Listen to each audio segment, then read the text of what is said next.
Thanks to Barney for inviting me to read. It's a great privilege to be invited to read in the White House, I think. It was written around 1980, I think, and it's called Facets. There's only one word in it that I need to explain, and that's a word I borrowed from Frank Herbert's Dune, Tanzaruft, which, as far as I know, means empty quarter, as in the empty quarter in the Arabian desert. Very close. Facets. Nature as presence haunted, stretching away to the chlorine mists at the edge of consciousness. Will Pan dance the strange mad dance of the tortured souls amid the weird undergrowth near an old oak? Shafts of sundust in the hayloft, remembrance in the sound of a quenched candle, uneven as a maimed bird's track, incomplete as a dance on water. Around the bend in the road, behind the next bush, might lurk the stranger, with pools of light for eyes. Is there obsession in a stream? The copse gives birth to the quiver, the priests to the funeral manger. Faces among the ferns, mute stones and the smell of yews. The cortege moves on. Salt in the cow tracks at May Eve, by the grey fort in the wood of the ox. What gulls, what breath gathers in its gull's beak? The flaying burnt pieces of skin, the leaves. To know that the time of power is near, the moon has come to the 15th phase. Empty rooms haunted with the scent of violets. The curtains stirring by some spirit window. What strange channels of the future spill into the psyche? Where does the road lead now? Who lights the candles that burn in the Tanzaruft? Around the bend in the river, sounds from the eggshell womb. Mother, the grave is empty.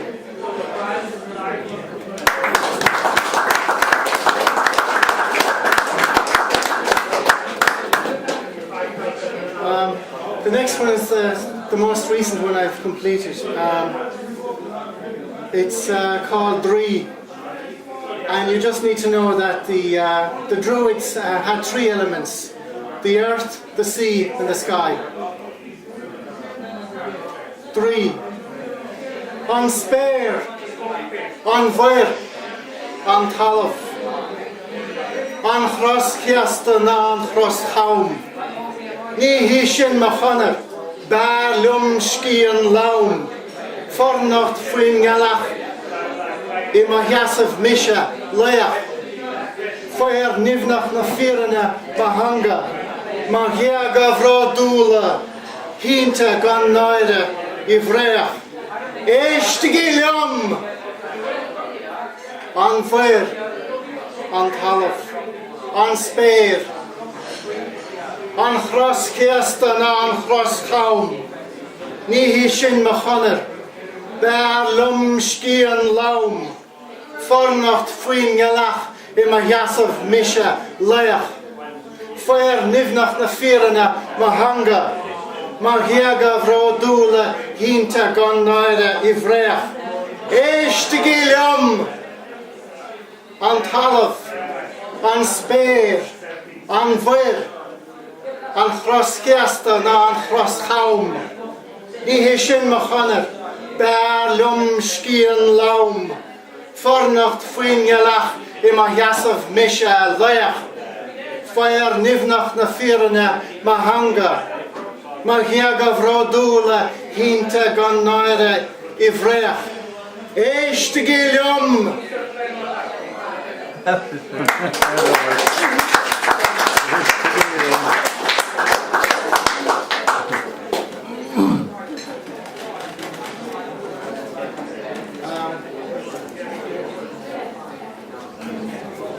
This is called Death of the Swan. I was published in Revival 9. It's based in two cities, Paris and Amsterdam. and there are two characters in it. There's a woman called Melanie, and there's a man called Sid, and that's all I need to say. Melanie falling. She thinks God in her core of lonesome pussy. Umbrella displaying.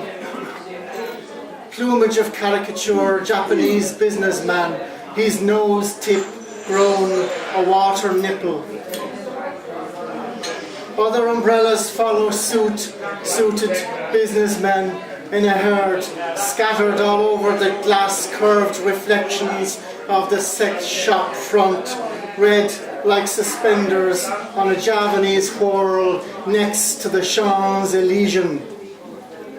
Just as she hits the ground fountains with asphalt chippings, ejected cartridge sound blooms. The clock ticks up, trundling traffic to a dome-like structure beyond which roam mind distortions. The lights that pulsate blood, screens tumble open, slit iris of sun cranes, slit cranium, tarnished gold slaborium, swill of matter grey pavement. Coagulated drip on slitoris, the road moans opening anuses of earth and grit and corpse gas to the neophyted wanderer, observes the crumbling church of Sid's erection as the news got him by telephone right between the eyes. The buzz submerged all meaningful whispers like worms under the skin. The walls began to speak in shapes of her dead meat tits. The groins are calling from the corner where she used to sit, surprised with bed creaks. Morning bleeds in the shower, on the wet tile, her voice.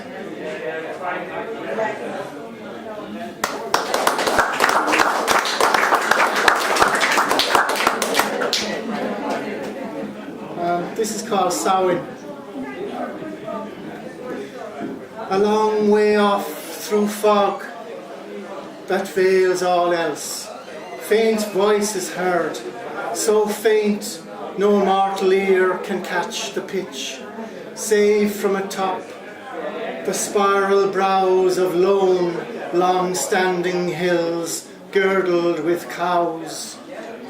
From a long way off, so far no one can guess, an echo twirls, our seagull cry perhaps, swoops down to kiss the spray, and rides toward shore with the ninth next wave.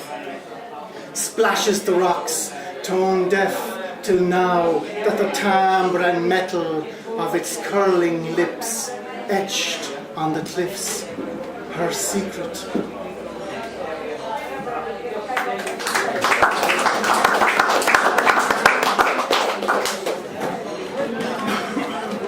This is called Ganntanas. This is the only poem of all the poems I have that my daughter likes. So it's for her. Ganntanas. Tá an tine lasa, is an aimime de cana istig. Níl giogas an goéile titim na hithe. Níl éon tín tán mar de hín tán féin a deartar. Ach, is brónach an tín tán gan tusa bheith ann.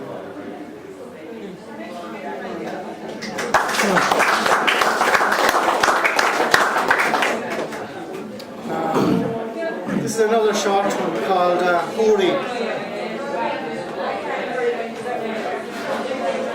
Pleasure is the secret on your lips, whose passion cruels the coals of my soul into pyres, where witches burn ecstatically in oneness with their God, in that dark, inviolate place no pain can reach.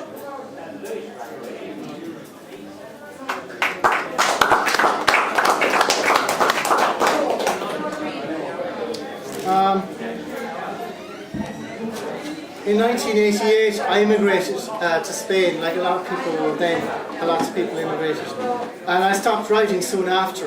And I didn't think I'd ever write again. There was a 16-year gap.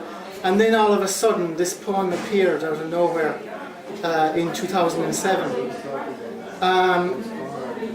It was the result of a dream, I suppose. I woke up and it happened to be Good Friday morning when I wrote it. And I put it away for a couple of days, as you do. And I looked at it afterwards and I was amazed because I only had to make 1 or 2 changes to it. So I called it Resurrection. 1, because it was Good Friday, and 2nd, because it was my resurrection as a poet. It was the first thing that I finished after 16 years. Resurrection. To love an unrequited love, that is my passion. No wooden crucifix for me, no cross to nail me on. No crown of thorns do I desire, no heretic am I to feed a pyre. To love in the here and now, that is the aim. I have no use for shame, nor any time for guilt or blame. Repentance is but a cowardly thing for those who would that life were eked out in a sling. The spirit is the flesh, enmoulded into woman and man, bird, fish, insect and beast. Every rock, particle, dust mote, fungus and yeast, everything that is, from the greatest to the least, is spirit inhering in its mesh. No deity to beg on bended knee, nor to placate with sacrifice or song. The spirit is the flesh, and when the flesh is gone, it is gone. And yet my passion is to love my unrequited love.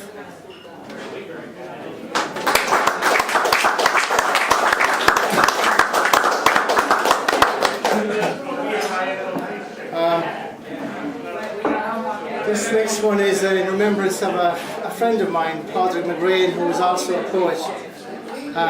We went to college together in Dublin, and we used to go to O'Neill's pub for a pint on the afternoons and stuff like that. And we experimented with writing poems together. But I hadn't seen him for a long time, for 25 years, and then I heard in April 2008 that he had died in Santiago. So this is for him. Remembering Padraig. You wrote the best first line I ever heard. Swans are vicious bastards. I used to cod you about your stony grey soil. You read aloud from Beowulf at my request in your soft Monaghan drawl. Ah, sure, was all you'd say with your characteristic double upward nod of the head when reminded of the myriad stupid things we humans do. We'd go to O'Neill's for a pint on a wet afternoon, cursing the holy hour. Once we composed a triplet together, my 2 lines of nonsense anchored by your line of sense. My one regret is that we'll never share the easy confidence that comes with age. Your footsteps echo yet on the wet cobblestones of Santiago. Lovely.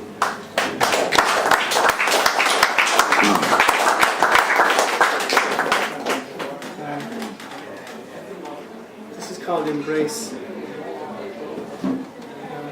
Hold me tight, like this, yes, yes, tighter, tighter, but not so tight I cannot breathe. You are my light as hope comes crashing in through the rubble and the smoke of that dishevelled self I feel was me. The me I always am, when I am pulled asunder by your wish to be my one and only. Hold me tight, but not so tight that I'm not me.